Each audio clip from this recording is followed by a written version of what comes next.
Hi, this is Ginny in Sheffield. Lately God's been drawing my attention to Jeremiah chapter 32, and in that chapter Jeremiah is sharing what he foresees of the land being taken into captivity and everything being brought to ruin, everything being made barren and devastated, no weddings, no joy, not even any funerals happening, everything being laid waste. And he's put in prison for saying all this, and then it actually begins to happen. And then we read this seemingly random story where his uncle comes and asks him to buy a field. So Jeremiah buys the fields, and he lays out all that he does to buy that field, having signed the deeds and so on. And it makes you wonder why he's done it. But Jeremiah is seeing something else, and he's laid that out in chapter 33. He's seen a time coming of promise and a time of restoration, a time of joy that fills the land. And Jeremiah here is actually saying, well, I'm going to invest in what I know is coming.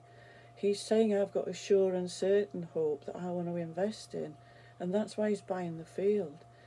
And in Romans we're told that nobody hopes for what they can see, because that's not hope at all, but that a certain hope that God gives us is to hope in what cannot yet be seen, and that's what Jeremiah's doing.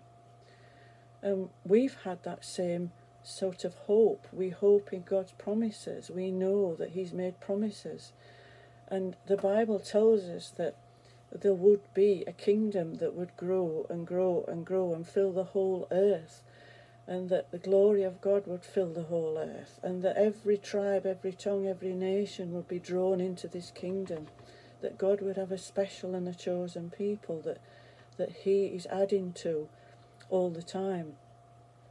And so for me, this is a time to be really investing in all the promises that God has given, those times to pray for revival. We are seeing a time such as we've never seen before, where the land is ripe for harvest. It is a time that could end up in a revival, not only in the UK but worldwide. And so this is a time to be investing, to be buying in like Jeremiah did, to the promises of God, rather than looking at what's around, saying God has said.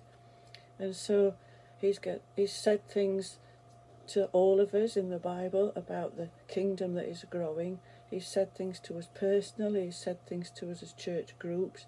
These are the promises to be putting our hope in and to be praying into and investing into at a time like this.